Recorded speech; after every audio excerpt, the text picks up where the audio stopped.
Hi, this is Barbara Time Tamer. I organise you, I organise your team, and I organise your space. And today I really wanted to talk to you about what's involved in time management, the 7 key areas that I work with in terms of helping people with their time management.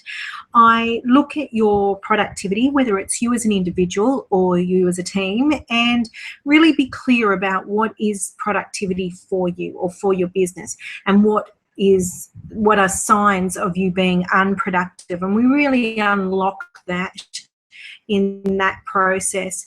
I also work with people to be clear about what procrastination around the work that they're doing. Where are people getting distracted within the team, or where are you as an individual getting distracted, or where is there a bit of a time lag? I look at people's time management style. So this is your time management can work effectively as a team, but also see where your strengths and weaknesses are.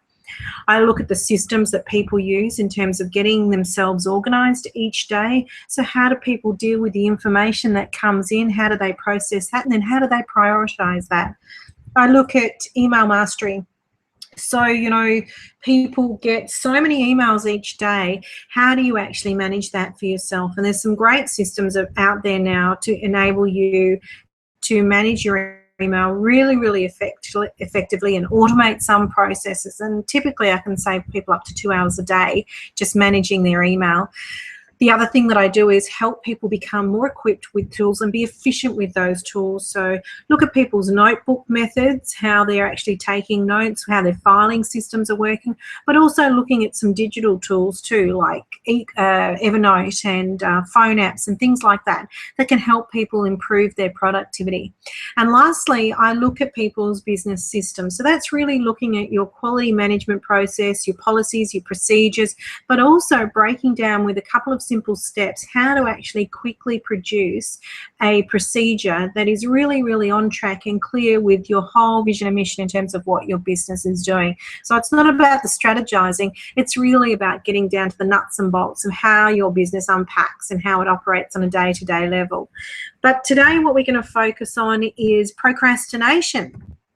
And really it's about today what we're going to talk about is how to kill procrastination and really stay focused. So I guess you're probably wondering where the knowledge comes from.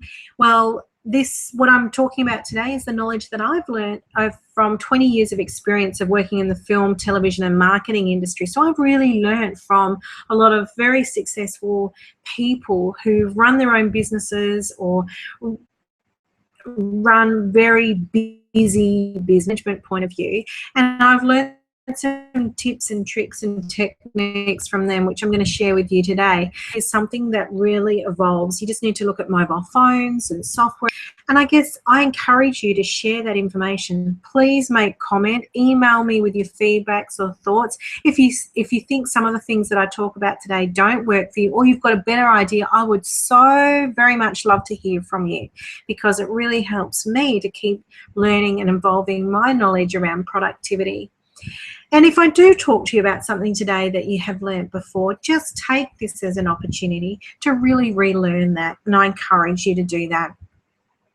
So I guess what we need to do is really look at the key markers in your vision and your direction of where you're going.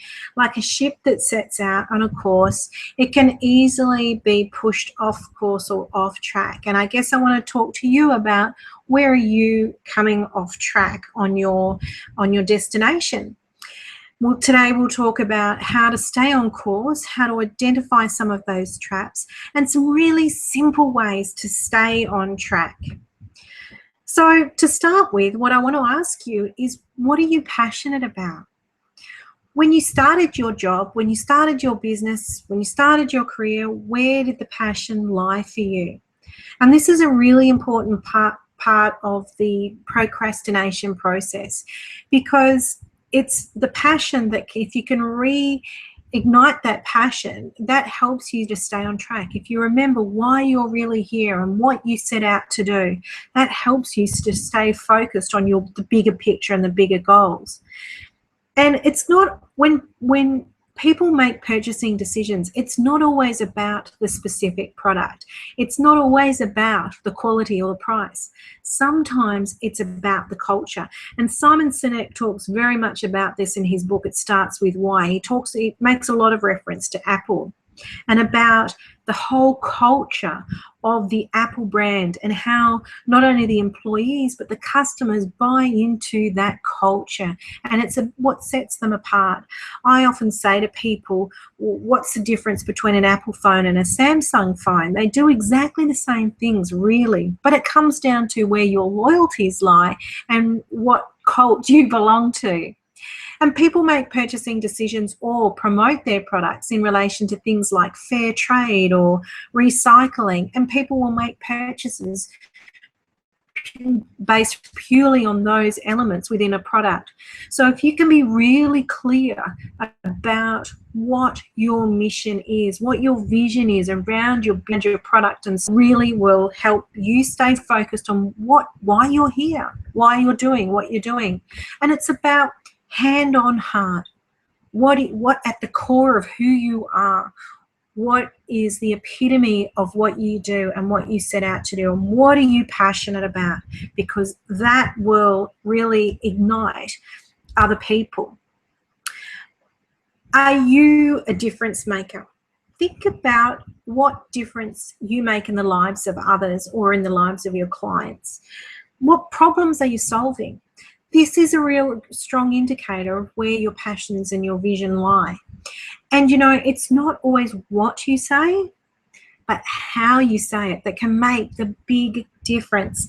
I've got here Big Kev. I'm excited just to remind me to tell you the story. I don't know if you remember Big Kev on the morning shows where he would be promoting the particular products, and he'd go, I'm excited. Are you excited? Oh, have I got a deal for you today? And I didn't know what the product was, but I just got so excited by his enthusiasm. I wanted to buy the product. And when you are passionate about your product and your service, you'll inspire, you'll motivate, you'll ignite not only your clients and your staff and your colleagues, but it'll ignite you. And that is a key to helping you stay on track and motivated. So I guess my question for you today is, what is procrastination? What does that actually mean?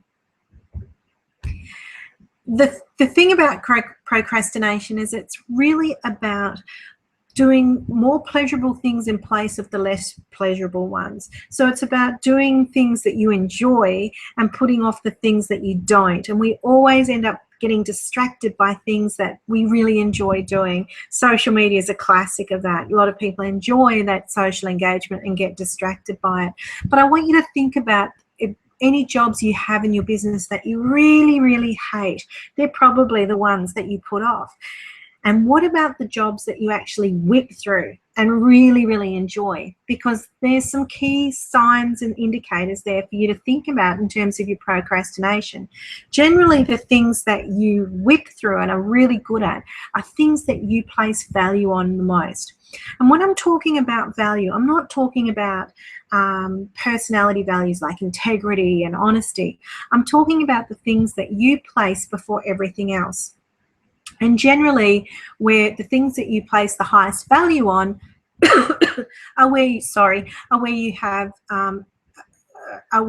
your strengths are, but they can also be a weakness. They can also be a distraction. So if you can identify what your highest values are, you can look at the supports that you need, but also the challenges that you have. And it's really about understanding those values. A man by the name of John DeMartini is absolutely brilliant when it comes to talking about the values that we hold and the impact that it has on our professional life, but our personal life as well, in terms of where we focus our attentions. And our highest value, the thing we value the most, is what will give us the greatest reward, and it's also what gives us the advantage over our competitor. So it's what we're really, really good at generally, or what we know a lot about. And to be able to determine what your highest value is, it's really about asking yourself some key questions. So what always takes highest priority in your life? what gaps and voids are you trying to fill, and what things are really important to you? Because it's the values that determine where we take action. Values determine where we spend money. Values determine how we make decisions, but most importantly, where we invest our time. What we value the most is what we will spend our time on. I'll give you an example of smoking, of those that are smokers. You can be sure that someone who is a smoker will always find enough money in their working week to purchase cigarettes. They'll always find time to have a cigarette or to have a smoke break, because it's something that they have immense value on. It's a lot to do with their addiction, but nonetheless, it gives you a really strong picture for you about what I'm talking about in terms of values and how you prioritize things in your day. So some questions here to think about, and these help you to determine what you value the most. How do you fill your personal space? So what stuff goes into storage, stuff goes into the rubbish, but what's really, really visible around you? What do you keep on top of your in tray? How do you spend your time, your energy, money? Where are you most organized? Where are you most reliable, disciplined, and focused? What do you think about, and what is your most dominant thought? So not the negative self-thought and the fantasies and the shoulds and the shouldn'ts, but what do you constantly find yourself daydreaming about? What do you visualize and realize? What really happens easy for you? What topics do you keep wanting to bring to a conversation? So when you're at a barbecue or a social gathering, what do you always find yourself talking about? What is common in the people that inspire you or you're attracted to? And what do you love to learn and read about most? What do you find yourself looking for on the internet the most? Whatever repeats in those questions, what you see repeating over and over and over, if you really are honest in terms of those questions, is what you have the highest value for. It can be a strength, but it can also be a distraction. And I've got here, tie into it what you don't, tie your value into the things that you don't enjoy.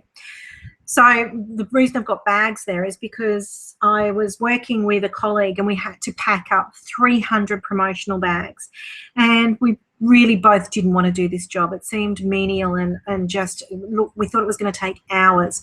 So what I did was, because I'm passionate about organizing and time management and productivity, I timed how long it took me to pack a bag, and then I timed how long it would take my colleague to pack a bag.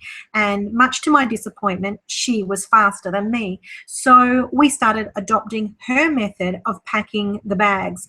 And then we improved upon that method and became even quicker. So once I knew how long it took to pack each bag, I was able to work out mathematically how long it was going to take us to complete 300 bags. Now, I thought it was going to take a good 2 hours to pack all those bags. It looked monstrous, but in actual fact, it took half an hour. And so once I knew that, I felt much more comfortable about doing the job and really, really enjoyed it. So I was tying in my value of organizing and productivity into a task I really, really didn't want to do, which gave me pleasure and enabled me to finish the job much quicker.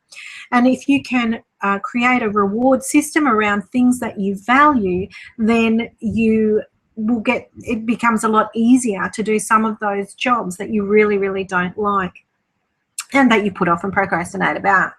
The other thing that you can do is energy mapping. So really looking at the energy throughout your day. And if you go to my website, there's actually you'll see a blog there about energy mapping and how to do that. But the idea is to look at where your lows and your highs are in the day. Where have you got lots of brain energy? Where have you got low brain energy? And so really you can plan out your day based on those energy times within your day. So the things when you've got high brain energy, that might be a time to do something complex. Where you've got low brain energy and you really can't think about anything, that might be a good time to do the menial tasks. So just have a look at where the energy is flowing throughout your day. Now, I've got here this video about George Carlin. I think he really, really sums up what stuff is, the physical stuff in our space, and how much of an impact that has on our life. So just take 5 minutes to watch this video. I hope you can hear it okay. I would have been out here a little bit sooner, but they gave me the wrong dressing room, just turn it up and here I couldn't find any place to put my stuff. And I don't know how you are, but I need a place to put my stuff. So that's what I've been doing back there, just trying to find a place for my stuff. You know how important that is. That's the whole meaning of life, isn't it? Trying to find a place for your stuff. That's all your house is. Your house is just a place for your stuff. If you didn't have so much goddamn stuff, you wouldn't need a house. You could just walk around all the time. That's all your house is. It's a pile of stuff with a cover on it. You see that when you take off in an airplane and you look down and you see everybody's got a little pile of stuff. Everybody's got their own pile of stuff. And when you leave your stuff, you got to lock it up. Wouldn't want somebody to come by and take some of your stuff. They always take the good stuff. They don't bother with that crap you're saving. Ain't nobody interested in your 4th grade arithmetic papers. They're looking for the good stuff. That's all your house is. It's a place to keep your stuff while you go out and get more stuff. Now, sometimes you've got to move. You got to get a bigger house. Why? Too much stuff. You've got to move all your stuff. And maybe put some of your stuff in storage. Now imagine that. There's a whole industry based on keeping an eye on your stuff. Enough about your stuff. Let's talk about other people's stuff. Did you ever notice when you go to somebody else's house, you never quite feel 100% at home? You know why? No room for your stuff. Somebody else's stuff is all over the place. And what awful stuff it is. Where did they get this stuff? And if you have to stay overnight at someone's house, you know, unexpectedly, and they give you a little room to sleep in that they don't use that often. Someone died in it 11 years ago. And they haven't moved any of his stuff. Or wherever they give you to sleep, usually right near the bed, there's a dresser, and there's never any room on the dresser for your stuff. Someone else's shit is on the dresser. Have you noticed that their stuff is shit and your shit is stuff?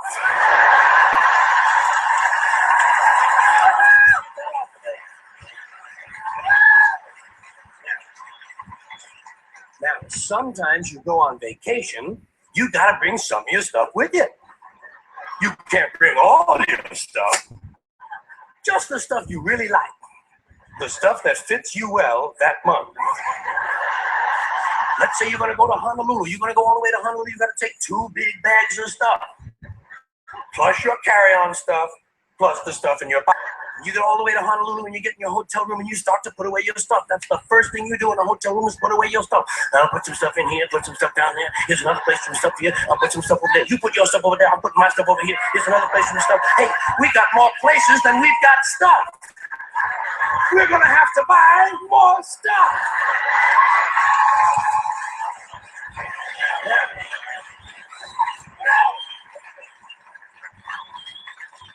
And you put all your stuff away, and you know that you're thousands of miles from home, and you don't quite feel at ease, but you know that you must be okay because you do have some of your stuff with you. And you relax in Honolulu on that basis.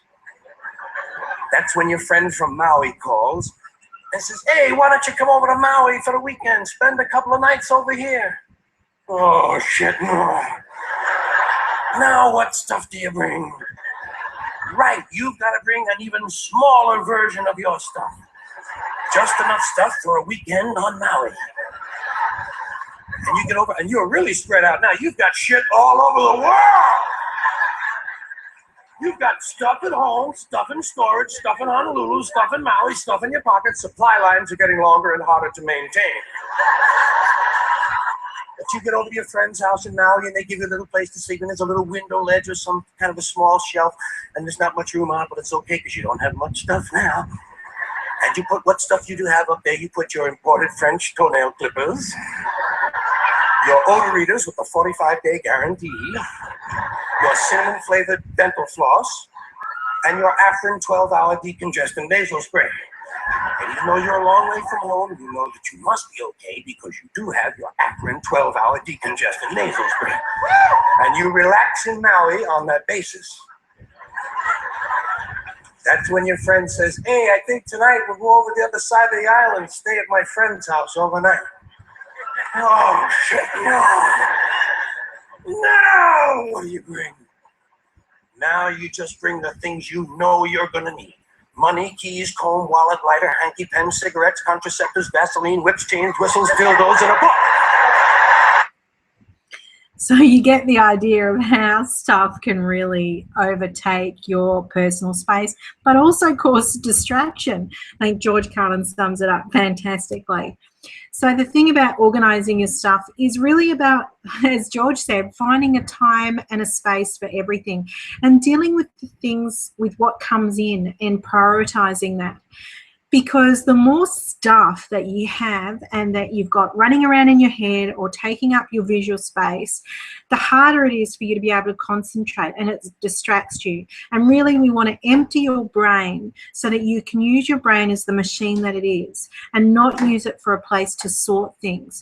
So David Allen's a bit of a guru on this. He wrote a book called How to Get Things Done, and he uses a system that very much a simple system of prioritizing everything that comes into your environment and gives you an opportunity to prioritize the stuff that comes into your day.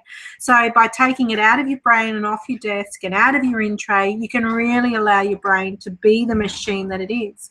And one of the things that David Allen talks about is really understanding the difference between a project and a task, because a project really shouldn't be a thing that you put on your to-do list. For example, if I needed to buy a laptop, that's a project. That's not really a task, because underneath that project is a whole series of tasks. For example, research different laptops, talk to an IT specialist, go and talk to my software designer or whatnot. So that you can see there's a whole heap of processes under there. Look at the budget, talk to the accountant, you know, go and talk to an industry expert. There can be a number of different things there. The other thing that's really, really important about organizing things is creating a process of lists. It's not just your to-do list. It can be a list of items that you've delegated, things that you're waiting on from other people, actions that you need to take, books you need to read. And the key is really about getting good at delegating. A business coach said to me once that you need to treat yourself like you're worth $1,000 an hour. And if there's somebody that can do that cheaper, then get them to do it. The more that you can delegate tasks rather than doing them yourself, the more time you will have to grow your business. And when you get trapped into the situation of doing things yourself because you think it's cheaper, that is where you can end up wasting lots of time in your business. And you need to think about it. For example, if one of those things that on your value list, one of the things that you really hate doing, for example, is bookkeeping, you could spend hours and hours and hours and hours doing your bookkeeping when you could pay a bookkeeper to do whatever you're doing in half an hour to an hour. So you see, you end up becoming more expensive as a bookkeeper than it would be to pay a bookkeeper who loves doing it. You become very, very expensive. So the more you can get good at delegating, particularly the things you don't like doing, the sooner you will be more cost efficient in your business. And I guess for those mundane things that you still really need to do, it's important to schedule them. The things that you are not necessarily a high priority, if you keep putting them off, then they will become a high priority because you've put them off. So the key is to schedule the mundane things.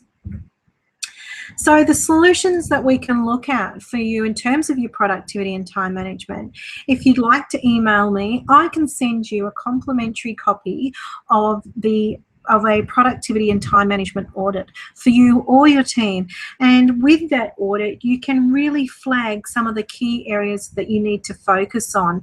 There's a series of questions that help you identify some key problem areas. Now, you can act on that yourself. You can take that to another professional, or you can come to me and we can look at some solutions, no cost to you, and you can do what you like with that, or you can utilize some of my services. I have got a half-day intensive time management and productivity workshop coming up. So we'll be going through some of those 7 steps that I spoke to you about in the beginning, really identifying where we can improve your time management and productivity. And the other thing is that you have dedicated one-on-one coaching for an unlimited number of sessions. So we can look at a scheduled program for you based based on you, and you pay per session, which is 1.5 hour sessions. So they're the options that you have available to you through the Time Tamer to be able to deal with your procrastination.